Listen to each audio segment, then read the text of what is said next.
Suivez chaque mercredi et samedi le programme de Madimba à Kasaï sur votre radio. Madimba à Kasaï, un œil sur les actualités de la semaine.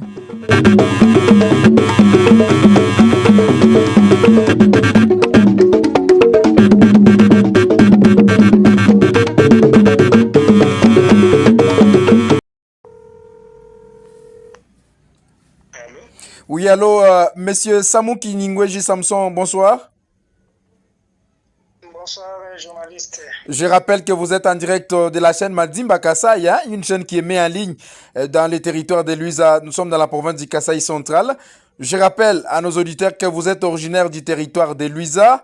Vous vivez actuellement à Kinshasa. Récemment, vous avez défendu votre master avec un sujet qui touche vraiment les territoires de Luisa.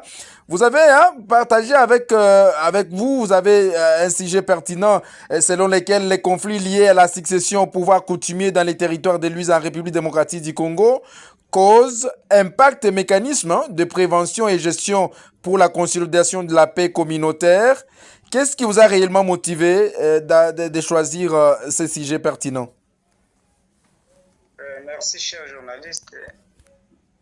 Nous sommes motivés par les constats que nous sommes en train de faire, la vie quotidienne de notre population et aussi en tant qu'assistant parlementaire de l'honorable Jérôme, dans chaque rapport parlementaire que nous sommes en train de faire, nous trouvons qu'à chaque fois qu'il y a un rapport, il y a toujours les constats des conflits de pouvoir coutumier dans les territoires de l'USA.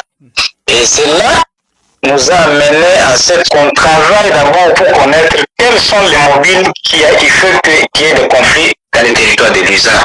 Parce que le pouvoir coutumier dans les territoires de l'USA est héréditaire. Le pouvoir en tant qu'un pouvoir héréditaire, donc il y a déjà des traces qui donnent déjà lieu à qui peut être un successeur d'un chef d'État. C'est là où est partie la question de cette réflexion. Voilà, on va y arriver, hein? On va aller doucement. Je rappelle également que vous êtes assistant parlementaire du député national élu de la circonscription électorale de Luisa, Jérôme Muntu. Et votre université s'appelle Université catholique du Congo, là où également vous avez effectué votre master avec ce sujet pertinent. Alors, dites-nous, dans vos recherches, quelles sont exactement les causes principales des conflits de pouvoir coutumier dans les territoires de Luisa? Merci, cher journaliste. Les causes de conflits de succession au pouvoir coutumier dans les territoires de Luisa sont les gens. Mais les principales causes de ces conflits sont liées d'abord au non-respect de coutumes locales. Il y a la politique qui se mixe dans les pouvoirs coutumiers et aussi, et quand nous allons dans ça, il y a aussi les décès des chefs. Tout ça, ce sont les causes qui donnent le conflit au pouvoir coutumier. En premier lieu, lorsqu'on parle le non-respect des pouvoirs des us et coutumes, là, nous voyons maintenant le non-respect de l'arbre généalogique du pouvoir coutumier. Parce que dans les territoires de l'USA, nous avons deux types de pouvoirs coutumiers, ou de systèmes. Vous avez le système matriarcat, dont le pouvoir se transmet de l'oncle au neveu, et vous avez le pouvoir patriarcal, dont le pouvoir va du père aux enfants. Alors, dans ce cas, pour y arriver à hériter le pouvoir, il y a des normes qu'on a fixées avec la tradition. Par exemple, il y a un élément très important qui intervient là-dedans, c'est le problème des dots. Dans le cas des dots, vous allez voir que la dot a deux rôles. Il y a un rôle d'inclusion. L'inclusion, comment? C'est lorsque et vous êtes dans le pouvoir patrilinéaire, donc le pouvoir du père aux enfants, la dot joue un grand rôle. Parce que vous pouvez être un enfant d'un chef, au cas où votre maman n'a pas été dotée dans la famille du pouvoir, vous, en tant qu'enfant qui n'avez pas été doté, la maman, vous n'avez pas droit au pouvoir coutumier. Alors là, on parle de l'inclusion. Mais la dot aussi, c'est un élément de l'exclusion. C'est dans le pouvoir matriarcat. Vous allez voir que dans le pouvoir matriarcat, il y a un système qui a existé, le système des affranchis. Les affranchis, c'est qui? Ce sont les gens qu'on appelle les campongs. Vous allez voir que dans chaque famille du pouvoir coutumier du côté maternel, il y a les mamans qui se marient, mais ces mamans-là, on ne peut pas prendre la dot pour eux. Elles vont donner les enfants avec peut-être plusieurs papas, et ces enfants-là sont appelés héritiers du pouvoir coutumier du côté maternel. Alors vous allez voir qu'il y a des fois, il arrive des fois que le chef coutumier de chez nous, à Luisa, ils ont plusieurs femmes.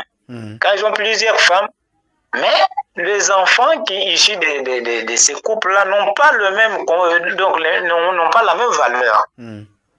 Et c'est ça qui arrive, que quand les enfants n'ont pas la même valeur, il y a les ayants droit et il y a d'autres qui n'ont pas droit au pouvoir coutumier. Mais tous sont les enfants du chef. C'est pourquoi si vous voyez à 90% que nous avons fait les recherches, le pouvoir qui a plus de problèmes, c'est le pouvoir patriarcal ou le pouvoir qui se transmet de père aux enfants. Pourquoi? Parce que vous trouvez un chef qui a plusieurs femmes, mais tous les enfants de chef veulent être aussi des chefs. Vous comprenez ça? Et il n'y a pas de l'harmonie. Par rapport au pouvoir matrilinéaire, du côté maternel, le pouvoir de l'oncle au neveu, ça ne pose pas beaucoup de problèmes parce que la famille du côté maternel s'entend avec beaucoup de facilité. Il présente une seule personne qui doit être acceptée par les autres. Voilà. Alors, on va revenir à vous. Hein? C'est une émission. Beaucoup de gens sont en train de nous suivre. Alors, au moment où le chef a, par exemple, 2 à 3 femmes, et dès que le chef casse sa pipe, c'est-à-dire dès qu'il meurt, alors quelle sera la suite de la succession du pouvoir? Oui, à ce niveau de choses, lorsque le chef de fin meurt, il doit préparer le successeur.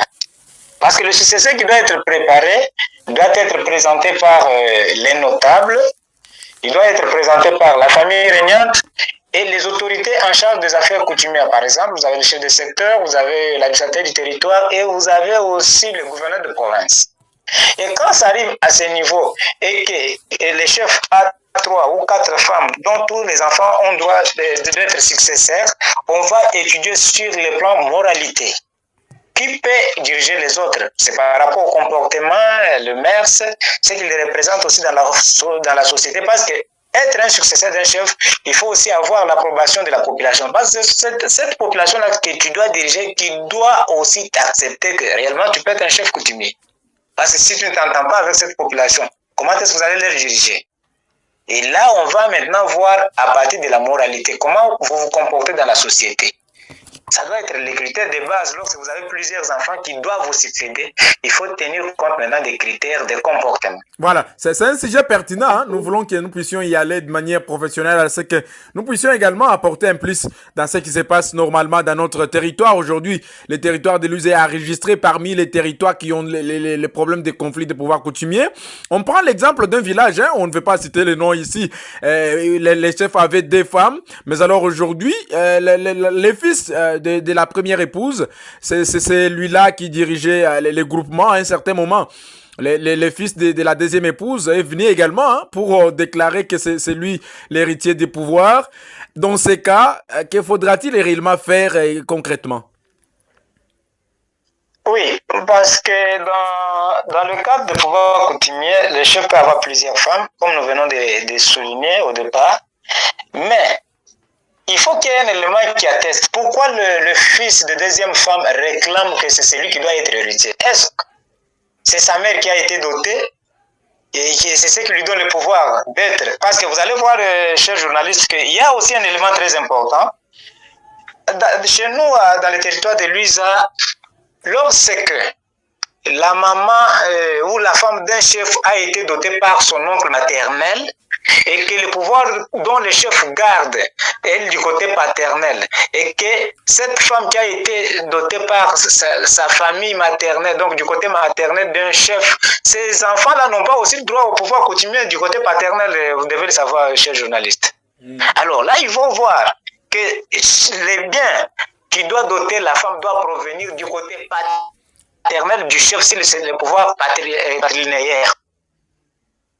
Parce que ces gens-là qui sont dotés du côté maternel du chef, par exemple, les oncles du chef ont doté une femme pour le chef, ces enfants n'ont pas droit au pouvoir coutumier, mon cher. Et ça pose aussi un problème. Il faut que la femme dont les enfants doivent hériter le pouvoir, les biens qui doivent doter cette femme aussi doivent provenir du côté paternel du chef, ou soit de ses biens propres. Et on va voir là, dans le cas sous examen, qu'est-ce qui va maintenant donner le pouvoir à celui qui réclame que c'est celui l'ayant droit? C'est lorsqu'on arrive au moment de l'enquête. Parce que nous avons maintenant deux structures de l'État ou les associations sans but lucratif qui intègrent dans l'organisation de pouvoir. Vous avez là l'ANATC, vous avez le CCRC qui s'en charge maintenant de faire les enquêtes pour mettre la paix dans les conflits du pouvoir coutumier. Alors, lorsqu'il y a l'enquête, parce que dans le pouvoir coutumier, il y a celui qu'on appelle le gardien du pouvoir. C'est le gardien du pouvoir maintenant qui va indiquer qui est donc l'ayant droit du pouvoir. C'est là où ça pose des problèmes maintenant dans le territoire de Luiza, et que les structures qui sont chargées pour maintenant donner la paix dans les territoires de Luiza, ce sont les structures maintenant qui amènent de la confusion. Ils viennent avec des enquêtes et des choses déjà préétablies pour ne pas aller jusqu'à la source pour suivre qui est maintenant l'ayant droit. Parce que c'est à partir de l'enquête où on va découvrir que c'est lui qui réclame d'être chef, il a raison, c'est par rapport à tel et tel critère. Mais lorsqu'on n'a pas de critères qui nous donnent que voilà, l'homme comme lui, c'est le fils de deuxième femme, c'est sur base de tels critères qu'il vient réclamer, mais on veut seulement donner le pouvoir. Non, parce qu'il a dit que c'est celui, on lui donne le pouvoir. Non, on doit aller vers les critères. Est-ce réellement, quand il réclame le pouvoir, qu'est-ce qui lui donne le pouvoir d'être un ayant droit par rapport à celui qui dirige, qui est l'enfant de la première épouse? Chers journalistes. Voilà, on va y arriver également. On a encore une histoire qui est à Luiza, dans les pouvoirs coutumiers. Lorsque les papas étaient en vie, également avec ses frères, alors il semblerait dans un autre groupement que le papa avait laissé, le chef avait laissé la succession du pouvoir à son fils. Mais à un certain moment, le frère du défunt revient pour dire que comme ils sont encore vivants, le fils ne peut pas diriger le groupement. Alors il déclare que le fils abandonne. Qu'est-ce que je dis, le fils cède le pouvoir au papa, voilà, à ses papas pour qu'il continue à diriger. Alors, quelle analyse faites-vous en tant que chercheur en cette matière par rapport à ça?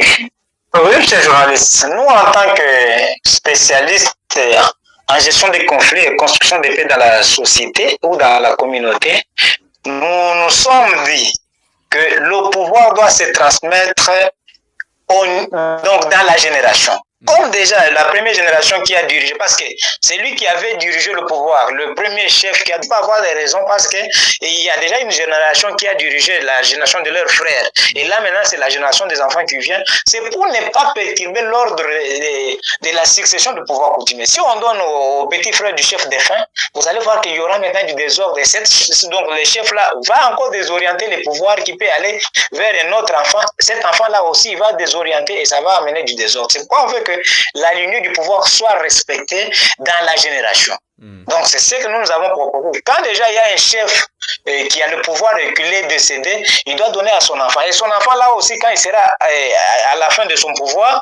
il peut donner aussi à son enfant pour que la lignée du pouvoir soit bien respectée. Là on va voir la généalogie que tel, quand il avait le pouvoir, il avait donné à tel enfant, et tel enfant a donné à tel enfant, jusqu'à tel point que le pouvoir sera vraiment, je ne sais pas, lorsque Jésus viendra, on va mettre fin au pouvoir coutumier, mais on ne sait pas, mais on doit respecter la généalogie du pouvoir, chers journalistes. Plusieurs questions pour éclairer la lanterne du public.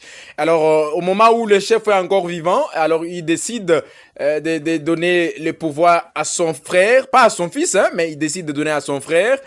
Et quelle sera la suite au moment où son frère mourra? Il va également laisser le pouvoir à son fils ou il va également les léguer à un autre frère pour continuer à diriger? Oui, là, il y a un élément très important. Vous allez voir que quand est-ce qu'un chef qui a le pouvoir patriarcal donne le pouvoir à son frère lorsqu'il a ses enfants. Voilà. Il y a aussi les critères. Donc, il y a un élément très important que nous avons épinglé, c'est un problème de confiance. C'est pourquoi vous allez voir que dans notre territoire, les gens, ils ont voulu à ce que quand vous avez les enfants doivent être proches de leur papa ou de leur maman ou de leur oncle. L'élément d'encadrement. Vous avez votre papa, pendant qu'il est en vie, vous ne le supportez pas. Vous ne l'encadrez pas. Comment est-ce que vous pouvez découvrir ce qui est dans lui? C'est ce qui arrive que lorsque vous avez votre papa, vous devez être proche de lui et il commence à vous encadrer et vous, de votre part, vous commencez à l'encadrer. Alors, à ce moment-là, si le papa a un pouvoir et qu'il a les enfants, il ne donne pas à ses enfants, là, vous allez voir qu'il y a un problème de confiance. Donc, il n'a pas confiance envers ses enfants. Là, il va donner à son petit frère qui peut diriger. À ce moment-là, ce pouvoir-là, il y a aussi un élément que nous avons épinglé la fois passée, ce qu'on appelle les régences. Un régent, c'est qui? Un régent, c'est un notable qu'on a pris dans le village ou dans un groupement, mais qui ne fait pas partie de membres de la famille régnante. Là, on lui donne le pouvoir à titre intérimaire, donc il est conservateur, il garde le pouvoir. Lorsque dans cette même famille, il y aura un ayant droit, les régents doivent prendre ce pouvoir, remettre à un ayant droit. C'est le même office que le papa là doit faire. Soit, quand il va trouver que dans la famille, il y aura aussi un enfant, dans la famille de chef défunt, il y aura un enfant peut-être qui est capable, il peut remettre le pouvoir à cet enfant. Au cas contraire, il va donner aussi à sa généalogie. Donc, ce sont ses enfants propres aussi qui vont continuer avec le pouvoir. Là, ça n'arrive pas aux enfants du premier chef. Là, maintenant, ce sont ses enfants aussi qui vont continuer parce que c'est cette même lignée de pouvoir. Voilà ce que nous avons comme élément à éclairer à l'entrée de notre population. Voilà, aujourd'hui, on a même assisté à des choses où les politiciens, les députés du coin proposent les chefs de groupement et ça pose problème dans la communauté. Vous, en tant que spécialiste, quel conseil ou quelle orientation pourriez-vous donner aux hommes politiques du territoire de Luz qui sèment également les désordres dans ces secteurs? Oui, chers journalistes, vous allez voir que la politique que nous sommes en train de faire en tant qu'une politique active, les politiciens doivent se dédouaner des affaires coutumières. Parce que les affaires coutumières ne sont pas de la politique. Ce sont les us et les coutumes qui règlent les situations du pouvoir coutumier. Et lorsqu'un politicien vient pour maintenant mettre des confusions dans le pouvoir coutumier, ça doit amener toujours des troubles jusqu'à tel point qu'il y aura la perte en vie humaine et lui va se dédouaner. C'est pourquoi, qui doit gérer le pouvoir coutumier, les conflits de pouvoir coutumier? Il faut aller vers les fondamentaux. Les fondamentaux, c'est quoi? Ce sont les notables. Et il faut utiliser plusieurs éléments pour qu'il y ait la paix dans le pouvoir coutumier. Là, nous devons prendre, par exemple, vous avez la médiation. Il faut mettre la médiation, il faut mettre les médiateurs. Ce sont des personnes neutres qui n'ont pas d'intérêt dans le pouvoir, qui doivent maintenant concilier les deux camps pour voir qui a raison et donner la raison à celui-là qui devient le chef.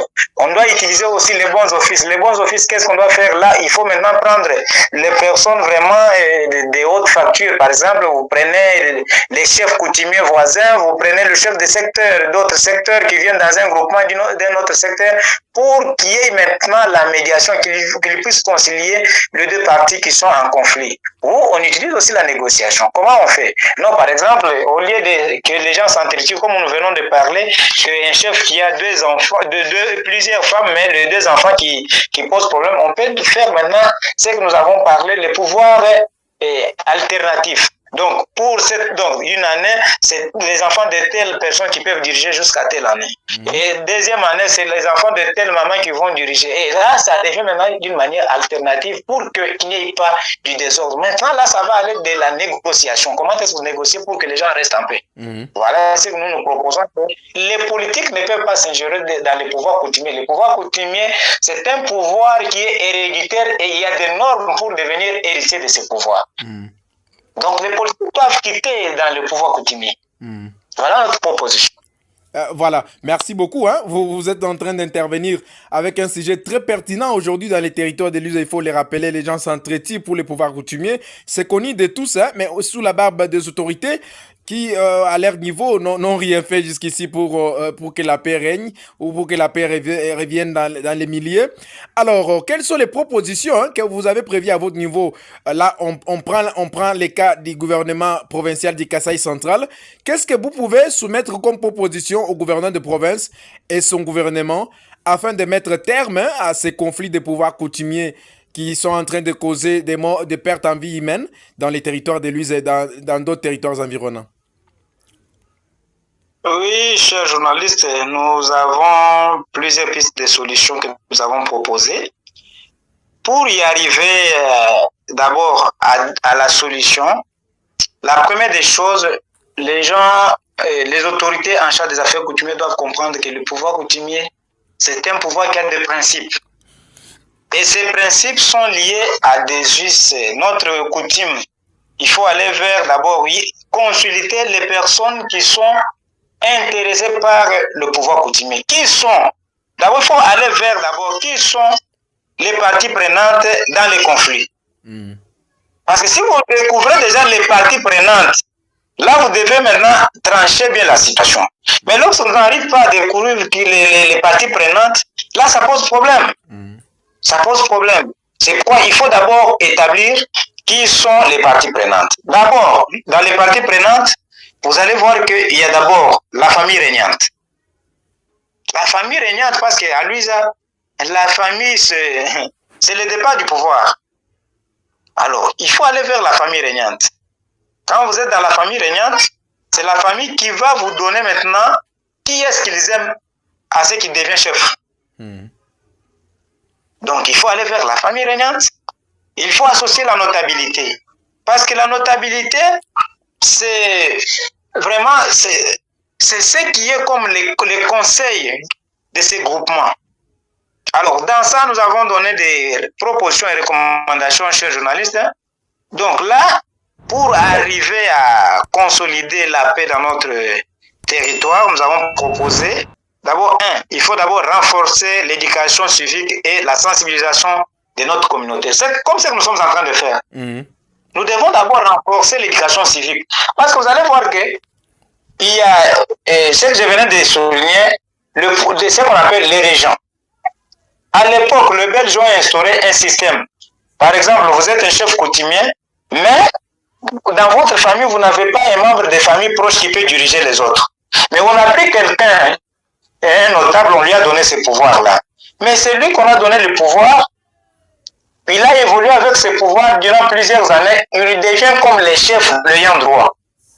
Et quand il y a maintenant un ayant droit qui sort dans la famille régnante du chef qui était décédé, qui n'avait pas la famille, et celui-là vient réclamer le pouvoir, vous allez voir que c'est lui qui était régent commence maintenant à refuser de remettre le pouvoir. Et on a pu voir les gens, non, c'est celui qui a été toujours le chef, c'est celui qui a été, il a été le chef dans quelles conditions? Et ça nécessite une sensibilisation. Il faut que les gens comprennent que non, il n'était pas un chef dont on avait donné le pouvoir par les Belges, mais on lui a donné par manque d'une personne qui était capable de diriger les autres et un ayant droit. Maintenant, voilà, il y a un ayant droit, il doit restituer le pouvoir. Donc, il faut des sensibilisations de la communauté. Voilà. Donc, il faut aussi promouvoir le principe de bonne gouvernance au sein des institutions coutumières. Lorsque vous êtes un chef de groupement, vous devez aussi promouvoir la bonne gouvernance. La bonne gouvernance, c'est quoi? C'est éviter les taxes dans les affaires. Par exemple, vous avez les gens qui font l'agriculture, et il y a les gens qui font des bois, et les chefs commencent à mettre des taxes sur les produits locaux. Il y aura maintenant des révoltes. Les gens vont se révolter parce que dans notre tradition, les chefs n'ont pas qualité de donner les taxes. On lui donne les tribus, Moulambo. Donc, les chefs doivent prôner la bonne gouvernance dans la communauté. Et aussi, valoriser la médiation, les dialogues, et les modes traditionnels de règlement des conflits chez nous. On appelle ça arbre à parable. Donc, il faut que les gens se réunissent, ils discutent et ils trouvent les solutions en amiable. Il faut la médiation. Au lieu d'aller chercher des problèmes, des guerres, aller dans des forêts, et oh non, telle communauté, comme il a fait ceci, nous allons nous entretuer. Non. Restons ensemble comme chez nous, vous restez, vous réunissez les gens et vous trouvez des solutions dans la paix. Voilà. Et là aussi, il faut renforcer la collaboration entre les autorités administratives, les autorités coutumières et les familles régnantes. Vous allez voir que lorsque il y a les autorités en charge des affaires coutumières, vous prenez par exemple l'administrateur du territoire, vous prenez les chefs de secteur, vous prenez aussi vous prenez le gouverneur de la province.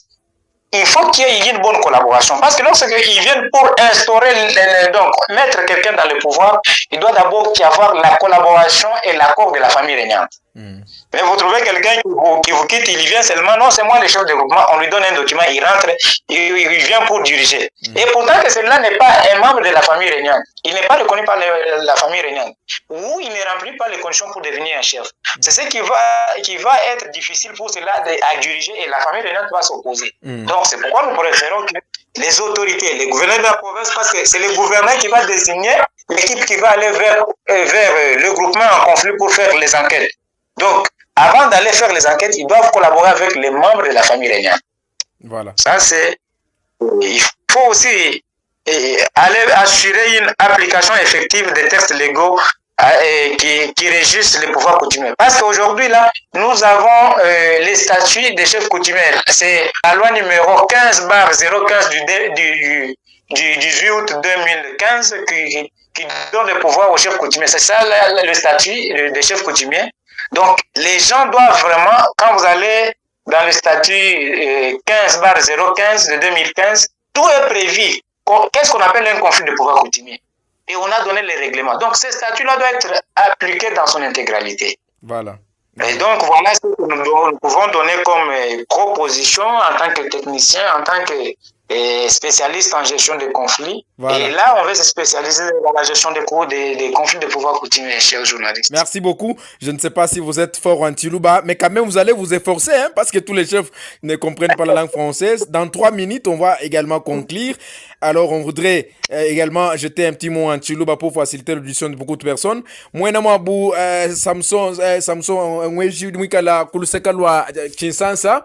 Mwenye na kukumona mwakuya kushitula lungenyi pabita ina malongesha atulasto abifuli bya masanga mwi kwa kulabwa myandi mikali yenzeka ku territoire wa Luiza ya jifule ja bumfu mbwa kabukulu nchini mene chivuchuku saka bwa kuikulonga tulase tu twa malu adatangila jifule ja mafu kabukulu mundu ma territoire wa Luiza.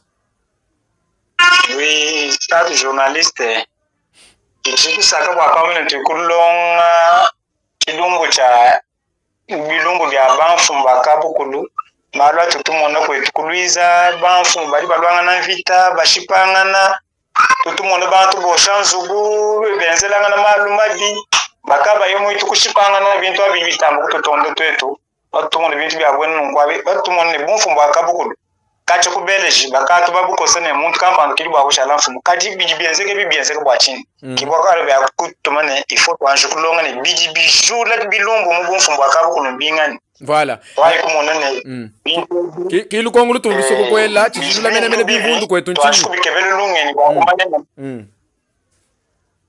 Oui. Chifila bivundu kwetu mena chiji kupanga kwa bulonga mubumfu mbwakabo. Allez-y, hein, on vous écoute, hein.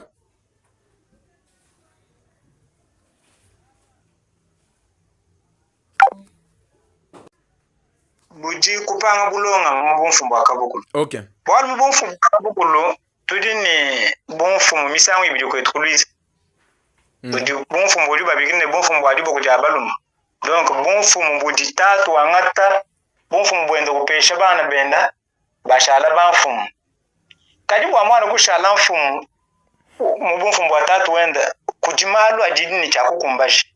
Mwana abwa yi kushala mfumu mamu wenda ifo bamufijile bintu mudi kujya bumfumu. Kadi upatukile mu bintu bya tatu wenda kibali mwana ujuwa ngata bumfu mbwa tatu wenda. Kudi kabiti bumfu mbwa dibo kujya bakashi. Budimase bwa ngata bumfumu pesha bipu benda. Mwipu bwa ye kwa ngata bumfumu ilifo apatuka mudifu dia mamu wenda udi bukaibai bafijile bintu kuli tatu wenda to mwana uju angata bumfumu bwa masebende. Donc mamu wenda kabaiba musele ni bintu to voilà.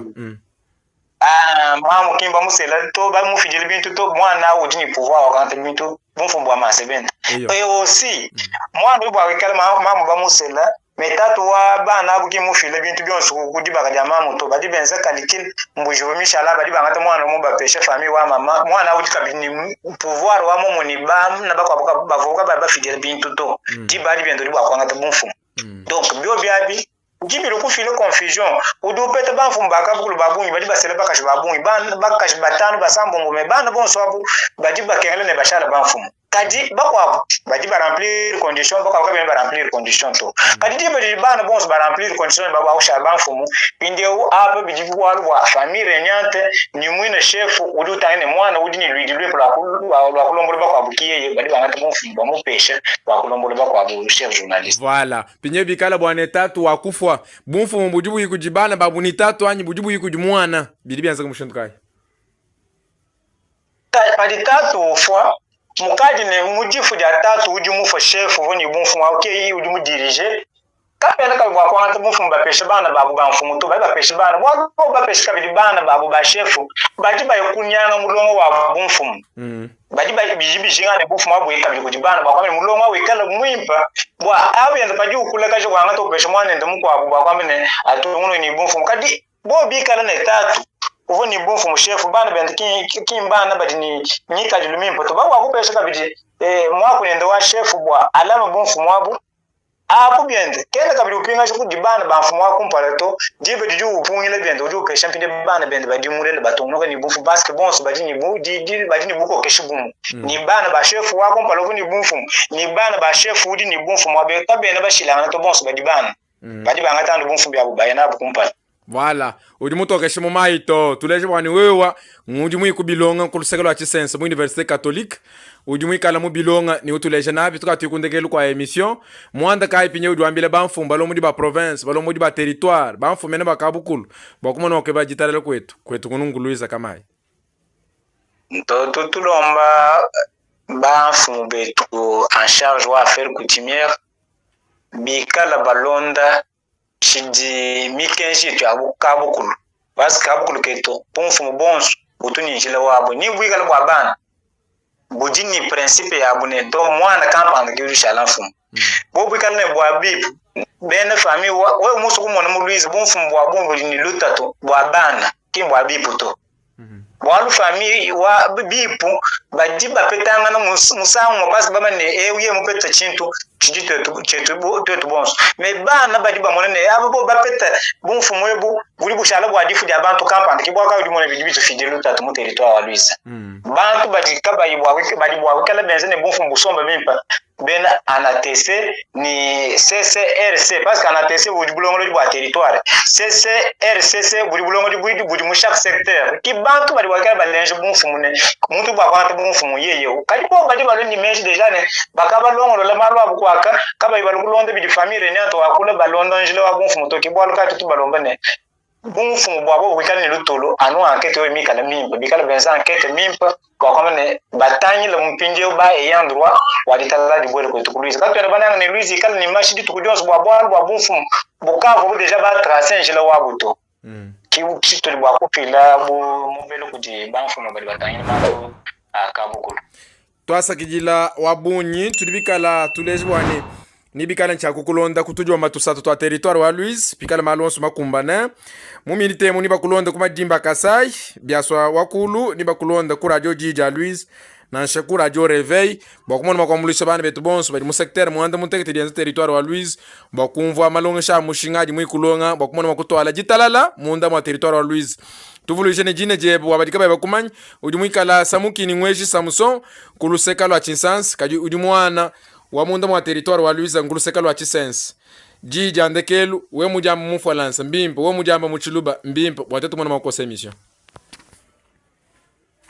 merci kinji jandekelu to bwalu kwena ufoto uchiji Jija nshinda menu anyi conclusion voilà c'est pour conclusion tout lomba nous demandons à notre communauté du territoire de Louise de respecter d'abord nos us et coutumes.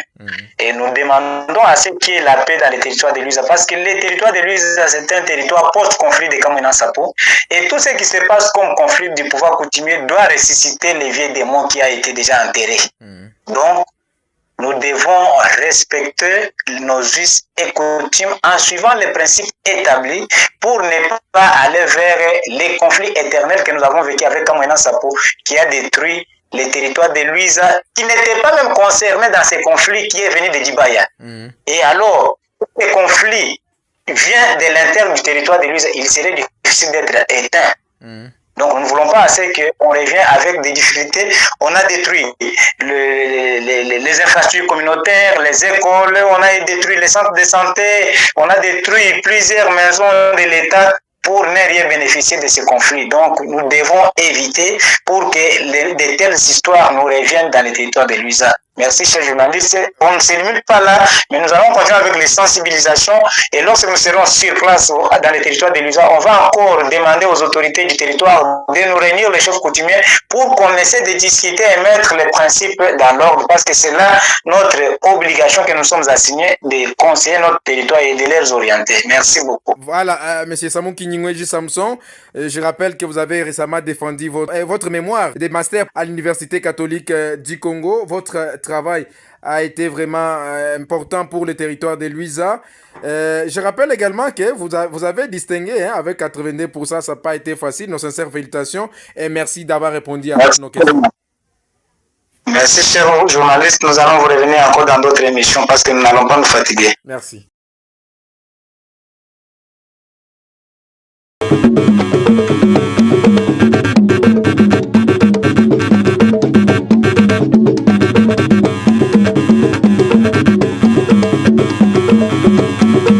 Suivez chaque mercredi et samedi le programme de Madimba à Kasaï sur votre radio.